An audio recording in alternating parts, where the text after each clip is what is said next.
السلام علیکم محترمین، الله تعالی مو جوړ او روغ او آباد لره. دوستانو، یو دوې کلمې دي درښیم چې ډېرې اسانه دي او دومره طاقتورې کلمې دي چې د هر حاجت لپاره یې ووایاست، الله تعالی به فورا هغه حاجت در حل کړي. د رزق لپاره وي، د محبت لپاره وي، د مشکلاتو لپاره وي، د بیماري لپاره وي، د انډوالي لپاره وي، د دوستي لپاره وي، د رشتې چې هر قسم ته حاجت ستاسو په زړه کې وي، دغه دوې کلمې ووایاست. انشاءالله الله تعالی جل جلاله به مو هغه حاجات هم در پوره کړي او په زندګي کې به الله تعالی ترقي هم در نصیب کړي او په ژوند کې به مو برکت هم الله تعالی واچوي او په آخرت کې نبی کریم صلی الله علیه وسلم فرمایي په دې کلمو ویلو سره الله تعالی و انسان ته د جنت ماڼۍ ورکوي. دوستانو، دا یو دوې داسې کلمې دي چې ډېرې کوچنۍ دي او ډېرې اسانه دي. هر کس د هر څوک یې ویلی شي، حالانکې د 3-4-5 کالو کوچنی لا هم دغه دوې کلمې ویلی شي چې ډېرې اسانه دي. نبی علیه الصلاة والسلام فرمایي چې دغه دوې کلمې چې دي ډېرې اسانه دي او ډېرې کوچنۍ دي. که چیرې یو انسان د دې کلمو په حقیقت باندې خبر سي، په قدرت، په طاقت د دې کلمو خبر سي چې په دې کلمو کې الله تعالی څومره فضیلت او څومره اهمیت او څومره قدرت یخی د څومره پاورفوله دي، نو دغه انسان به په زندګي کې دغه دوې کلمې په ورځ کې لږ واره هم ووایي. مثلا چې څومره دی کوشش کوي، څومره د ده وس کار کوي، څومره د ده طاقت وي، دا کلمې به دی په ورځ کې هغومره وایي، فریده به یې نه.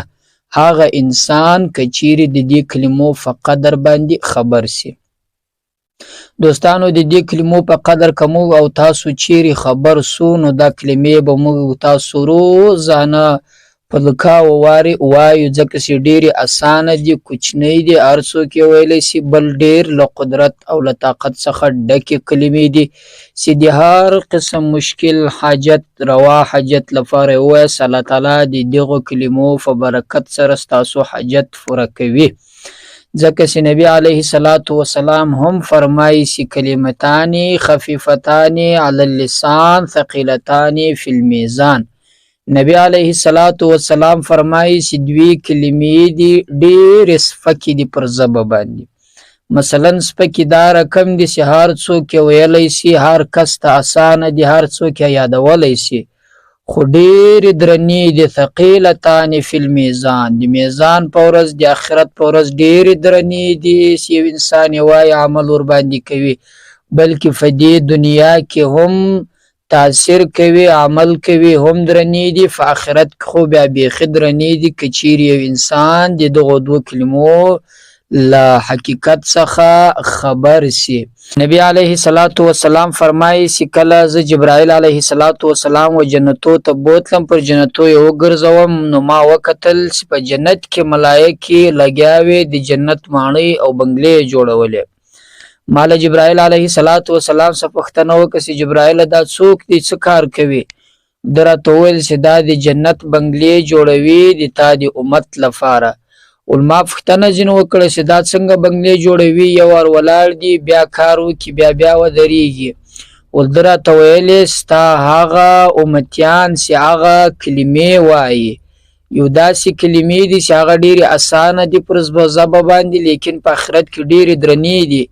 کله چې دی هغه کلمې وایي، نو هغه کلمې چې دي هغه د دغو بنګلو هغه مصالحه ده، هغه سیمټ دي. نو کله چې هغه وایي، نو ملایکې دغه بنګلې و دوی لپاره تیاروي، پر مخ باندې یې بیا یې جوړوي. خو کله چې دوی له هغه فارغه سي، هغه پرېږدي، د هغو وظایف یې نه کوي، نو دا ملایکې هم کینی او کار نه کوي، ځکه چې ګویان کې هغه د دغه مصالحه ده، نو دغه ته مصالحه ورختمه سي.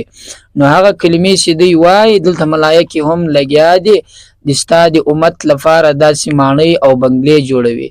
دوستانو، دغه کلمې په آخرت کې نبی علیه الصلاة والسلام فرمایي چې ډېرې درنې دي. کله چې یو انسان وایي، دلته دی وایي، هلته د ده لپاره به جنت کې بنګلې جوړیږي، تیاریږي. نو کوشش وکړئ دغه کلمې مه پرېږدئ، وایاست، بلکې په زندګي کې الله تعالی جل جلاله تاسو ته بنګلې هم درکوي، خوندوره زندګي درکوي، له مشکلاتو څخه هم الله تعالی ساتي. نو راځي زه دوستانو هغه وظایفې درښیم، هغه کلمې چې څومره کلمې دي چې داسې طاقتورې دي، په آخرت کې هم الله تعالی جل جلاله انسان ته بنګلي ورکوي، او په دې دنیا کې له هم له هر حاجت او له مشکل څخه الله تعالی د دغو دوو کلمو په برکت سره ساتي، له هر مشکل څخه یې راباسي او هر حاجت یې الله ورپوره کوي. او تر دې مخکې دوستانو یوه هیله لرو چې دغه چینل ضرور سبسکرایب کړئ، له نورو ملګرو سره شریک کړئ تر څو هغه هم په دې کې خپله حصه را سره واخلي. دوستانو هغه وظیفې دا دي له هر لمانځه مې وس کار وکړئ، سهار سو، مازدیګر سو، ماخستن سو، ماسپښین سو، په اوداسه باندې صحیح سو. په اوداسه باندې اول وار په سر کې به 3 واره الحمدلله شریف ووایاست، بیا په 3 واره درود شریف ووایاست، بیا به په مابینځ کې دغه کلمې 1000 واره ووایاست، 1000 واره سبحان الله وبحمده سبحان الله العظیم. ګورو ډیرې کوچنۍ کلمې دي.